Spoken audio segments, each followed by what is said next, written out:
TRX-7-ის ეთერშია გადაცემათი ციკლი ბლოგერებს. მე ადობერი კელაშვილი გახლავთ. სოციალური მედიის სიახლეებს გაგაცნობთ მე. მოგესალმებით. გადაცემაში შევიტყობთ. რა არის ბლოგი? ბლოგინგის ძალა. ბლოგინგთან დაკავშირებული ფაქტები და კურიოზები. პირადულობა ინტერნეტ სივრცეში. Facebook-ის ისტორია და სტატისტიკა. ინტერნეტ პროექტი რედიზაინი. ინტერნეტ პროექტი LibriVivi. ისწავლე ინგლისური TeachG.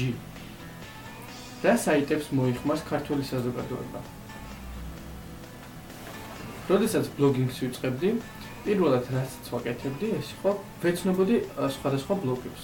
შემდეგ დამაინტერესა თვითონ ბლოგის მნიშვნელობა. და როდესაც დავსერჩი Google-ში, გადავაწყდი Wikipediაზე განმარტებას. ბლოგი ჩვეულებრივ წარმოადგენს ერთ ან რამდენიმე ადამიანის მიერ წარმოებულ ვებსაიტს, რეგულარული ჩანაწერებით, რომლებიც აღწერენ სხვადასხვა მოვლენებს. ან შეიცავენ გრაფიკულ, ვიდეო, აუდიო მასალას. ჩანაწერები როგორც წესი განლაგებულია უკვე ქრონოლოგიურად. ბლოგების უმეტესობა შეიცავს კომენტარს ან ახალ ამბავს კონკრეტული თემის შესახებ. ზოგჯერ კი წარმოადგენს ონლაინ დღიურს. ტიპიური ბლოგი აერთიანებს ტექსტს, გამოსახულებას, ბლოგებისა და ვებსაიტების ლინკებს და სხვა. ბლოგების უმეტესობა ძირითადად ტექსტუალურია. თუმცა ზოგიერთი ფოკუსირებულია ხელოვნებაზე, ფოტოგრაფიაზე, ვიდეო მასალაზე, მუსიკაზე და ასე შემდეგ.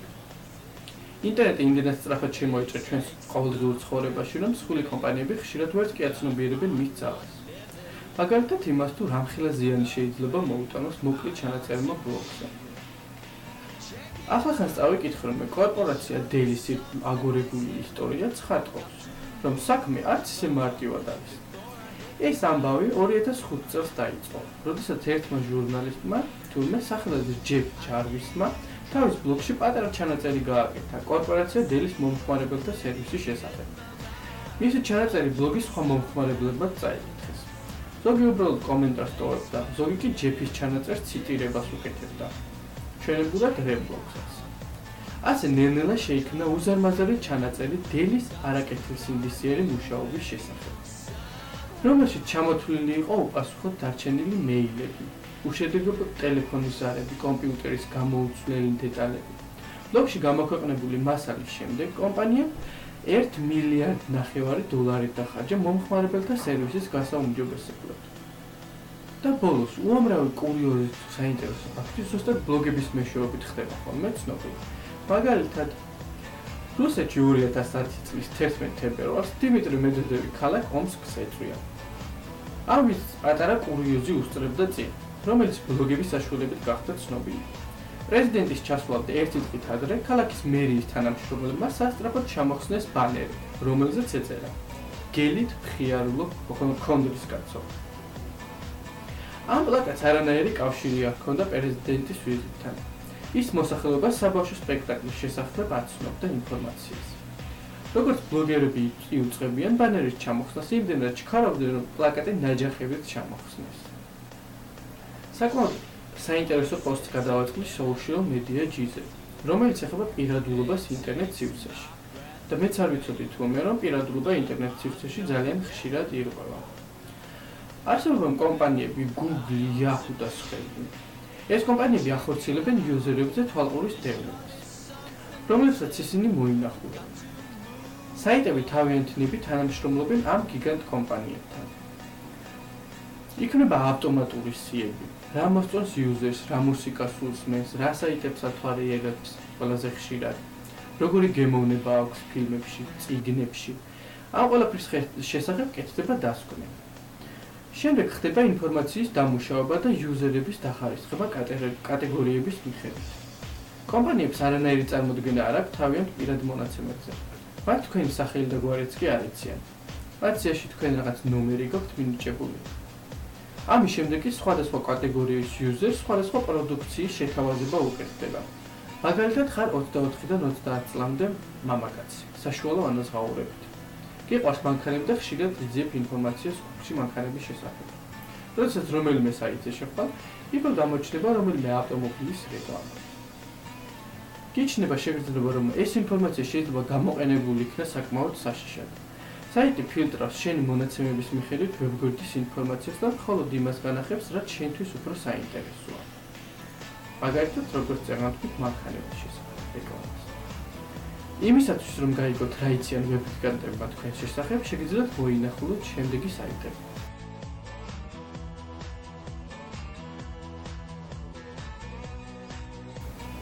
უნდა გავითვალისწინოთ ისიც, რომ კომპანია არ აგროვებს ინფორმაციას თქვენზე და არ ყიდის ამ ინფორმაციას. თუ გსურთ, რომ კომპანიებს თქვენი ინფორმაციისადმი წვდომა არ ჰქონდეთ, შეგიძლიათ დააყენოთ ეს აპლიკაცია. ის უფასოა.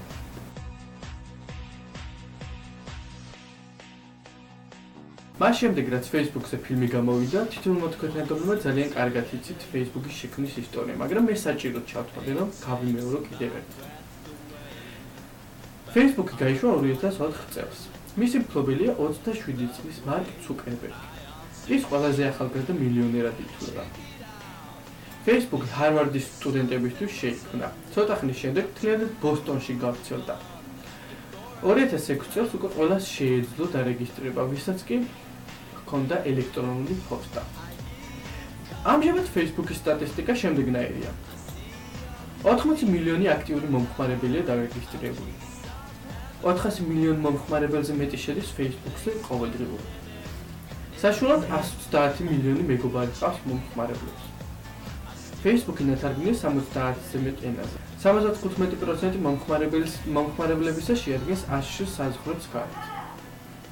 შექმნილია 900 მილიონზე მეტი გვერდი, ჯგუფი და ივენთი. დღეში საშუალოდ 250 მილიონი ფოტო იტვირთება Facebook-ზე. მომხმარებლების მიერ 20 მილიარდი აპლიკაცია ყენდება. 7 მილიონი ვებგვერდი და აპლიკაცია ინტეგრირებულია Facebook-ზე. 350 მილიონზე მეტ წვდომა Facebook-ზე აქვს მობილური ტელეფონით. Facebook-ისთვის 2011 წელი ძალიან კარგი იყო. მაგალითად, თუ გავითვალისწინებთ ტაიმლაინის დამატებას პროფილზე. დავალოდოთ 2012 წლის ბოლოს და ერთად ნახავთ, გაუწევთ თუ არა Google Plus-ი კონკურენციას.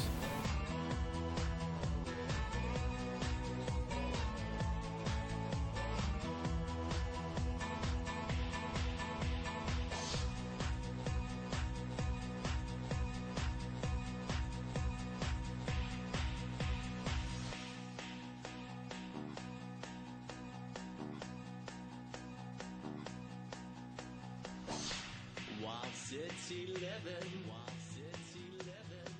it takes my breath away, but I'm not living the way I ought to be. Check it out, there's surely something missing, I got to move on.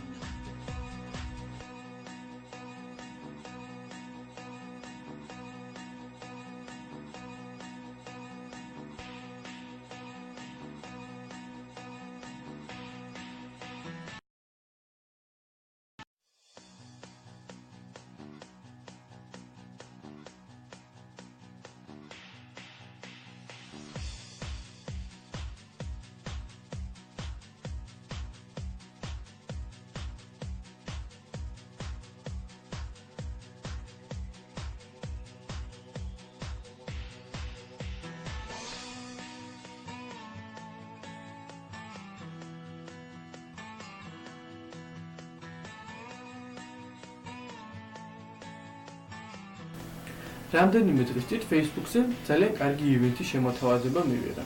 ინტერნეტ პროექტი რედიზაინი, უფასო საიტი კომპანიებს სტუდია ლემოსისგან. ივენთში ვკითხულობთ, რომ ყველა კომპანიას, რომელსაც სურს შეცვალოს დიდი ხნის დიზაინი, ამჟამად არ აქვს საშუალება, ან უბრალოდ უნდა გააუმჯობესოს იმიჯი ინტერნეტ სივრცეში, შეუძლია 15 მარტიდან 15 აპრილის ჩათვლით შემოიტანოს განაცხადი თავისი საიტის რედიზაინის შესახებ. ხოლო სტუდია ლემოსი შერჩეულ კანდიდატების საიტს განახლებული დიზაინით და პროგრამული უზრუნველყოფით უფასოდ ჩააბარებს. იმისათვის, რათა მონაწილეობა მიიღოთ პროექტში, საჭიროა გააგზავნოთ მოტივაციის წერილი, თქვენი საიტის დიზაინის სურათები ან ლინკი, შესაძლებელია სკრინშოტიც. პრეზენტაცია გაიმართება ყოველი კვირის პარასკევ დღეს. დაწვრილებითი ინფორმაციისთვის დაუკავშირდით მეილზე info@ ძაღლუკა ლემონს წერტილი G. სათავეში აუცილებლად მივთითეთ რედიზაინი. ლიბრივივი ახალი ლიტერატურული პროექტია ინტერნეტში. როგორც ებაუთმეში წავიკითხე, საიტზე განთავსებული ყველა ნაწარმოები სპეციალურად ლიბრივივისთვისაა დაწერილი და მათ სხვა ინტერნეტ სივრცეში ანალოგი არ გააჩნიათ. ლიბრივივის მიზანია მაქსიმალურად ბევრი ადამიანი ჩაერთოს თანამედროვე ლიტერატურის შესახებ მსჯელობაში. მკითხველებმა შეძლონ თვალი ადევნონ ყველაზე საინტერესო ქართველი მწერლის შემოქმედებას. ავტორებმა კი მუდმივი კავშირი შეინარჩუნონ აუდიტორიასთან. 3 თვის ვადით ერთი ავტორის გამოწერის ფასია 5 ლარი.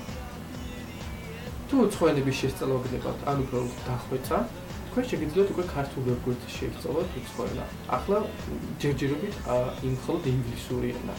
TeachG ახალი ვებგვერდია, რომელს შესვლისთანავე ასეთი რეკლამა დახვდა. უცხოენების ონლაინ შესწავლა. უკვე საქართველოში. ყველაზე დინამიური და აზარტული მეთოდი, ყველა ასაკის. რა საიტებს მოიხმარს ყველაზე ხშირად ქართული საზოგადოება?